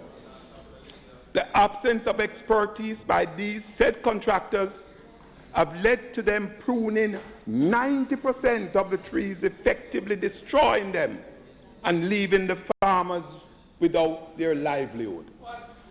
Mr. Speaker, to compound this travesty, public bodies in Jamaica continue to sell our high-quality cocoa below world market prices. Mr. Speaker, I must ask, what is the role of RADA and the ministry in this exercise? Not only have they left out Clarendon, the epicenter of the disease, but they have not even deemed it necessary to ensure the contractors know what they are doing. Mr. Speaker, precedence has been set by other countries who have battled this disease. The onus is on the ministry to ensure its agencies are armed with the requisite information and that the best outcome is derived for the farmers. Mr. Speaker, I must touch on the state of the fermentary facility. The two facilities in St. Mary and Clarendon continues to operate despite the presence of asbestos. Mr. Speaker, we cannot continue to expose our people to occupational hazards of this nature, which in some instances can lead to cancer. No product made in these facilities should be sent to market under these conditions. I ask for transparency on the spend of the taxpayers' money and plea for the healthy working conditions of our workers. Not lost on me, Mr. Speaker, is that fact that there has been no announcement of this financial year's allocation to the budget from the 700 million. The stakeholders deserve transparency on this spend, as their livelihood depends on it. Mr. Speaker, a new deal for the cocoa industry should entail an investment from this 700 million to parishes not impacted by the disease in order to boost production and productivity in these areas to make up for the production loss in the diseased parishes. Let's take, for example, Mr. Speaker, Farmer Singh in St. Thomas, the largest cocoa farmer in an area not hit by the frosty pod disease, but still beset with the woes of productivity due to poor drainage. If there was support for the farmer Singhs of this country, we could still have high yields from healthy areas while we fight and control the frosty pod in affected areas. Mr. Speaker, this is the kind of forward thinking why I must call for a new deal for agriculture now. The sugar industry is not well. And as I said last year, Mr. Speaker, sugar is no longer sweet. Despite the lack of an official pronouncement, sugar is dying. Mr. Speaker, the Cabinet seemed to have mixed views on the state of the sugar industry, manifested in the Minister's CPR response to Save Sugar and the last rights approach by some private sector interests and the SCJ holdings. Mr. Speaker, the government's transitional interventions, transporting sugarcane from a closed monomus to Appleton and Worthy Park Estate is a step in the right direction, but sadly not enough.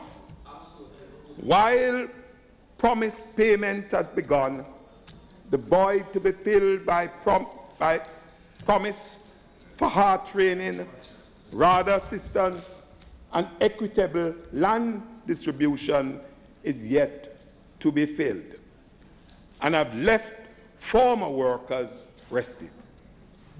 The loss of job and the government's attempt at reintegration of former workers to new livelihood is not saving communities as it is now, and has not stymied the suffering of the workers in these areas. Mr. Speaker, the government should take note that in areas that sugar factories have been closed, communities became ghost town, reeling from the domino effects of the closure, with factory closures in Clarendon, Trelawney, St. Elizabeth, St. Thomas, and with Frome floundering. The prognosis for Jamaica's sugar industry would be its days are numbered, Mr. Speaker. Mr. Speaker, the sugar industry is in the hands of the private sector, and no responsible government can remain a quiet observer while this critical industry dies. Mr. Speaker, this is an obvious crisis. Mr. Speaker, the opposition is calling for visible intervention on the part of the government to ensure the protection of the workers and other critical stakeholders. I am paying keen attention to the redistribution of sugar lands. Already there is unrest about inequality and no benefit for the small farmer. Mr. Speaker, the government needs to ensure the operations of the SCJ holdings are carried out with transparency, with openness, with equity and inclusion to protect the small farmer.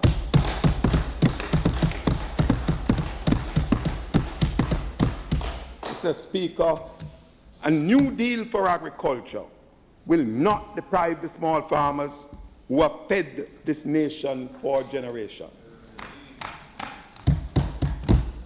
The Jamaica Agriculture Commodity Regulatory Authorities Act, JACRA. In my presentation last year, I spoke about the concerns I noted with the Act. My concerns included, but were not limited, to the absence of stakeholder consultation, constitutional and legal conflicts within its provision, licensing fees, and import cess. Mr. Speaker, those concerns echoed by the private sector, professionals in the sector, and academia led the minister to empanel a review team with primary responsibility to provide recommendations to be tabled in Parliament that would lead to amendments to the troubling clauses in this Act. To date, we have not seen any recommendation from this panel in this Honourable House. Mr. Speaker, we are not sure if the formation of JACRA is an acquisition or a merger of each entity, as there has been limited consultation with the stakeholders. The regulatory body as it stands will only hurt some sectors like banana, as the framework will affect the global gap certification and the fees will kill this industry. Mr. Speaker, we demand to know from the Minister if the review process is completed, and if completed, when will it be tabled? The JS and 4-H. Mr. Speaker, let me record my congratulations to the new President of the JS, Mr. Leonard Fulton. I attended, and the ministers were there for agriculture, the 124th anniversary AGM earlier this month. And the noble organization is alive and well. The JS is moving in the right direction, and this argues well for agriculture. Mr. Speaker, of moment is the issue of independence of the JS. While the opposition supports this idea in principle, caution must be exhibited. Mr. Speaker, despite the asset base of the JS in the tune of $575 million, there is still limited cash flow. This could affect the stability of any entity.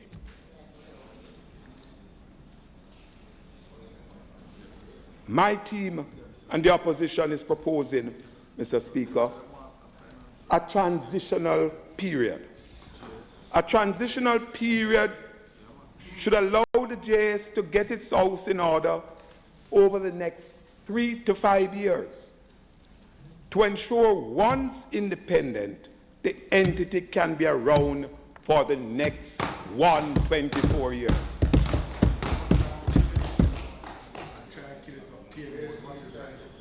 Mr. Speaker, the Jamaica 4-H Club was founded in 1940. It came out of the juvenile arm of the Jamaica Agricultural Society. Today, 4-H is a household name in Jamaica and the Caribbean and some parts of the America. But, Mr. Speaker, there are whispers that the removal of the 4-H club from the budget of the government is being contemplated. This removal would make 4-H, like the JS, an independent entity. Mr. Speaker, if this is true, the opposition is recommending to the government to have the widest consultation with the voluntary leadership and the critical stakeholders, including the staff. Mr. Speaker, subject to further review, we believe, we the opposition, that the 4-H club should remain and maintain its identity and should be supported by any government, present or future, based on its unique and pivotal role in the development of youth and agriculture over these last 79 years. Rather restructuring. While the issue of water and good farm roads must be top priority on the part of the government for farmers, the issue of institutional support is an area that needs urgent attention. Mr. Speaker, we are aware of the government's plan to restructure RADA. And I know the Minister without portfolio is well aware of that. Mr. Speaker, my concern with the restructure are twofold. Will there be an independent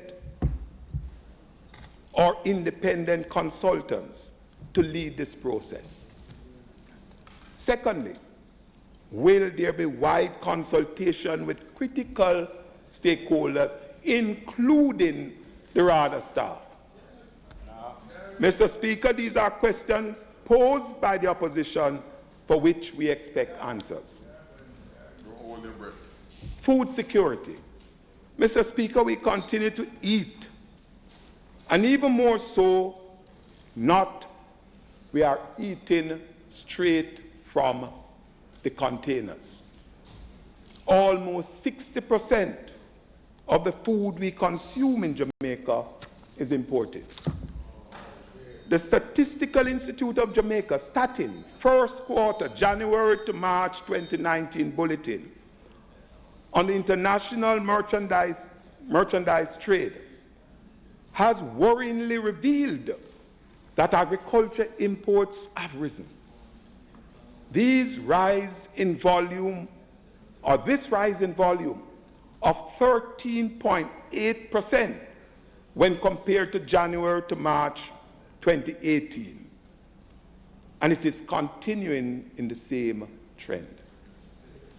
Mr. Speaker, the agriculture minister or ministers should be very worried that Statin's yearly figure as represented in the 2018 International Merchandise Trade indicates expenditure for food imports were valued at US 902.4 million, moving up from 836.5 million in 2017, an increase of 7.9%. Mr. Speaker. Mr. Speaker, the Minister of Agriculture should be very concerned that the US 902.4 million contributed 14.7% to the country's total import bill of $6,126 million US dollars and ranked third in sectional import contribution. Mr. Speaker, the imports, and this is a critical area, I want you to listen, Mr. Speaker. The Attorney General needs to allow you to listen at this time. Wait for the Minister. This is your part. The imports of Irish potato, onion, chicken and chicken back is a dagger to the heart of our small farmers. The ministry program to increase self-sufficiency is failing. The program, when it started in 2008, we soon saw an increase in local production from 33.5% to a high in 2014 of almost 90% in terms of self-sufficiency. But the program is now in failure. Mr. Speaker, failing. Mr. Speaker, and we could argue some of these things would have gone across political administration too. Through political affiliations and cronyism, the original stakeholders, the farmers, have been replaced by new companies with no commitment to local production. Mr. Speaker, these new companies get the bulk of the permits, and this has led to apathy on the part of the farmers. This model cannot work. It cannot work, Mr. Speaker. Mr. Speaker, in 2017, I want you to listen carefully, Mr. Minister. In 2017, 12,325 kilo of pigtails were imported. In 2018, 1,310,879 kilos were imported, moving from 12 in 2017 to over 1.3 million. This represented, just go and check, Mr. Minister, I stand correct. This represented an additional 12 containers of finished products against a backdrop where the finished product imported of pigs were to be reduced by the 2008 program of self-sufficiency. All this while local processors invested in machinery to produce finished products, Mr. Speaker. Our local producers are competing with foreign imports, and they cannot win, Mr. Speaker, often subsidized. The minister in his sectoral presentation failed to show the increase in imports of many of the crops targeted by this program to increase self-sufficiency.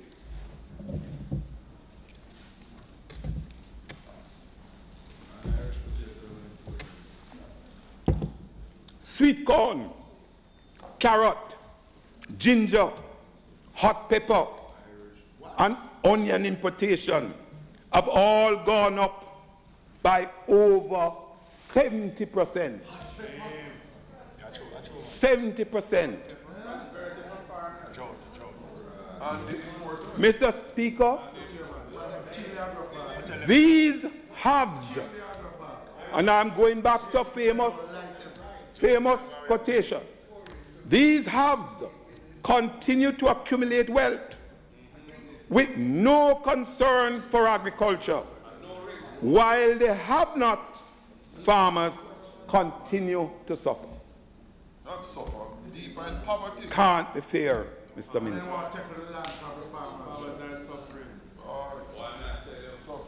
Mr. Speaker, this must stop.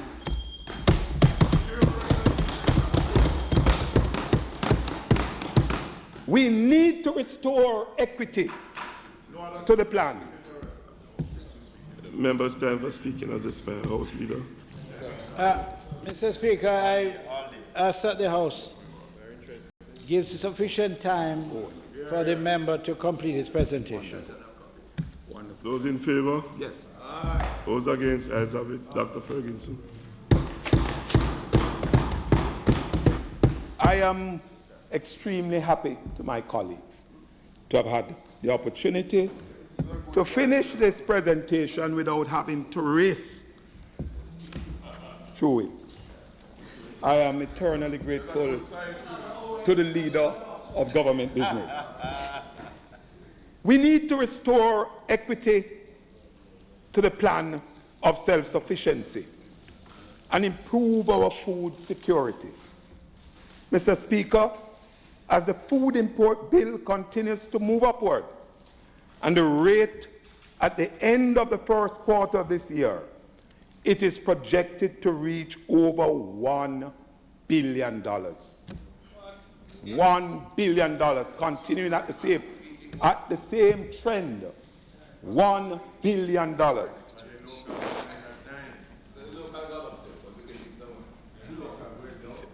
That, Mr. Speaker, will break the back of the local farmers.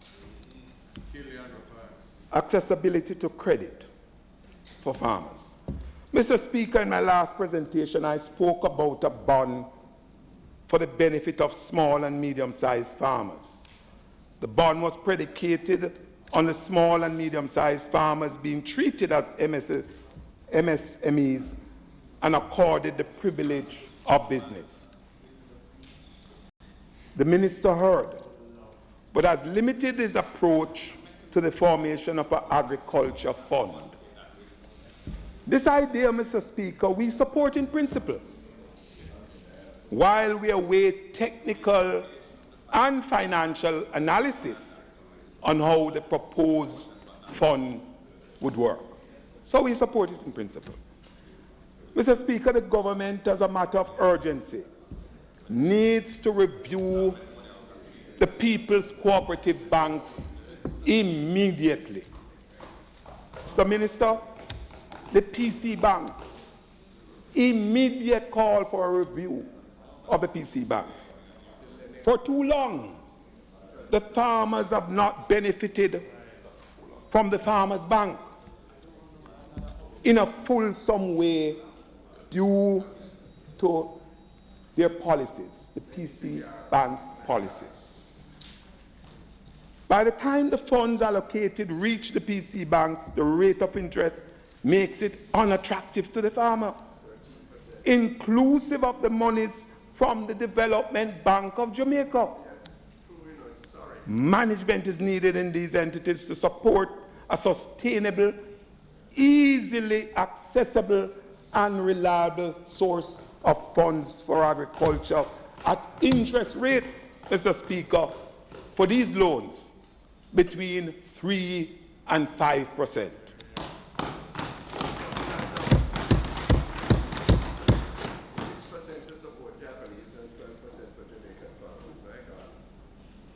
Mr. Speaker, I will single out Mavis Bank, PC Bank, for mention, based on a passionate plea. The minister was there, both ministers. Passionate plea by a lead delegate from the area at the JS annual general meeting. And Minister, I know it might be a joined up government approach, but the Mavis Bank, PC Bank, was scheduled to be closed today. I would have said this last week if I had gotten the opportunity to speak last week. But it is scheduled to close today. And I know the minister had given some commitments too. But I beg and I ask and I plead that for the sake of the Mavis Bank farmers, that we have a fresh look. Investment in human capital. Mr. Speaker, in ensuring a new deal for agriculture, the personnel from the agencies that are serving the sector must receive constant skill upgrading, and farmers would be well supported if this policy is enforced and is mandatory. The farmers themselves must be the beneficiaries of training. And it should be noted, Mr. Speaker, that 82% of our farmers are educated to the primary school level. 82%. Mr. Speaker, institutions such as Case, Nakalva, Ebony Park, the University of the West Indies need to be allocated with greater funding for agriculture.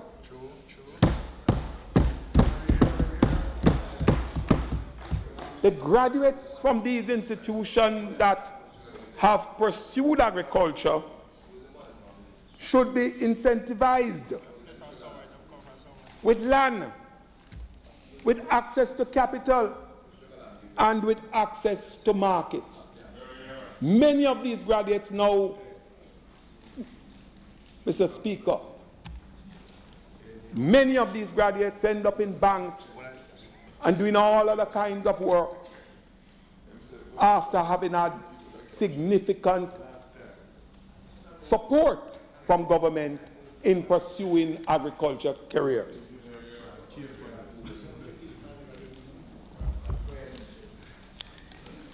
These new agriculturalists in a new deal must become indispensable to the agriculture sector.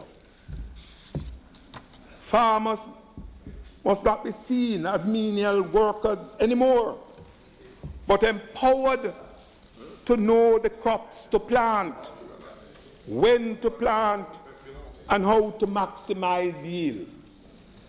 This investment will attract a new breed of young farmers eager to participate in farming as a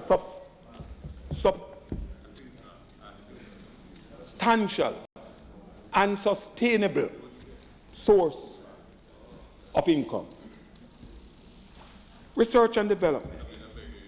A pivotal cog in the investment in human capital is the employment of research and development. In my presentation last year, I lamented the state of our research centers and how paltry their impact was on the agriculture sector. Mr. Speaker, I proposed a plan for satellite research centers with the latest technology to feed information into our major centers like Bogles. Despite the minister's pronouncements of a 140 million to upgrade for research in 2018-19, another 200 million for the fiscal year 1920. For Bogles and other research centers, reports coming to me, Mr. Speaker, is that Bogles has seen better days. And we cannot afford that. That is a research center that was world renowned. Mr. Speaker, we need to make research work for our farmers. The incidence of disease and the slow response to control and prevent make our farmers non-competitive in a global environment. Mr. Speaker, there needs to be a farm-adaptive approach to the dissemination of information from research. This approach will bring almost immediate benefits to our farmers whenever there is a challenge. Climate change. Our agriculture sector continues to be plagued by the vagaries of weather. Our sector has been plagued with 3 to 4 months of drought, reinforcing the reality that climate change is real. As we speak, the Pan American Health Organization has announced there is a heat wave over the Caribbean and Latin America, expected to get worse during the months of July and August. This will also seriously impact our crops and livestock, and even people will be seriously impacted. Mr. Speaker, recall that in 2017, when we had a first quarter of drought and flood for the next 3 quarters, there was a negative 3.8% growth. We are well aware of the dangers of weather. Mr. Speaker, a comprehensive climate change mitigation program is needed under the New Deal for agriculture. In several farm communities, crops are non-existent due to flooding and other climate change ravages, and a fully funded project, carefully managed, need to be established where farmers in small groups are taught climate resilience and smart agriculture practice, Mr. Speaker. This project must have supervision from the highest authority in the ministry and should not be a means of providing photo opportunities for public officials. Climate change is with us. It is not going away, Mr. Speaker.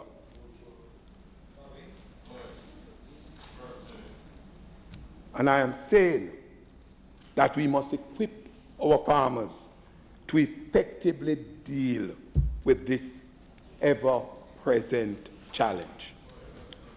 Mr. Speaker, we still await word. I want the minister to listen at this point, if he wasn't before.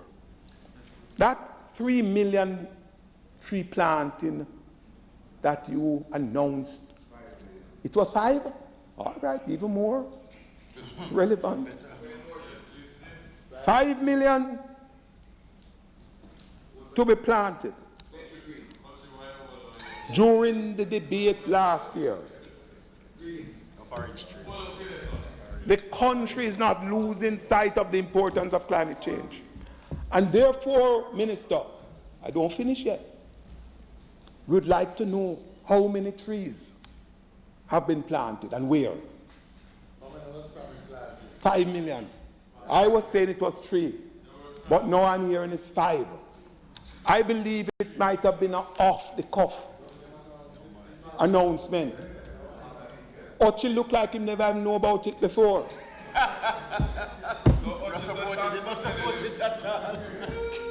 And Ochi, the man on the ground, can't tell you where the first tree was planted. Mr. Speaker, the drought response.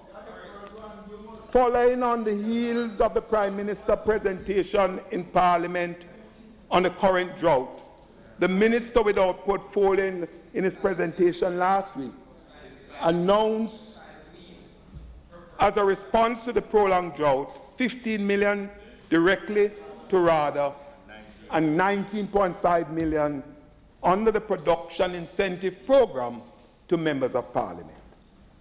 I think today we got a letter saying 250 for rural and, no, for town and 350 for country. Mr. Speaker, while farmers and MP appreciate this gesture, it is clear that even a preliminary estimate that this might be, that it would be woefully inadequate for the agriculture sector. And you have responded earlier, so I take your response, Minister. While we await additional funding, the government, present and future, must have a look at the medium and long-term approach to drought. Mr. Speaker, while black tanks installation is a reasonable first response to the drought for the farmers, black tanks without a source of water is of no use. No matter how many we have, if you have black tanks and you don't have water, it is of no use. Mr. Speaker, in light of this challenge, the opposition is recommending: 1, production zones should be established close to sustainable water sources. 1, the government facilitate the harnessing of natural springs in farming area. 2, incentivize the use of lands close to sustainable sources of water. And 4, parcels of lands in production zones should be allocated for ponding and facilitated by the government with liners and operationalized to provide a source of water in times of drought. I know that that is, JC, I know that it is, and I did not come to this house this evening to say I was, what is that gentleman who came in 1492, Columbus? These are matters that have been discussed over time. I am now putting on the table and reminding the country that there are some recommendations coming from the opposition at this time in relation to how we approach these drought and how we prioritize. Farm roads. Last year I referred to the $800 million allocation as a step in the right direction, with a belief that it was moving in the right direction. With the allocation this year of $752 million, I am saying, Mr. Speaker, that that is a retrograde step. Moving backward. And this is why we have contemplated and we have looked at it. A new deal in any People's National Party government would be looking at a sum in the region of $1.5 billion to deal with farm roads. This annually. This is the new deal. This is the real deal. That is where we must go. Mr. Speaker, while we will not argue the allocation in a confrontational way, what is more important to us as an opposition is how the program is being developed and implemented.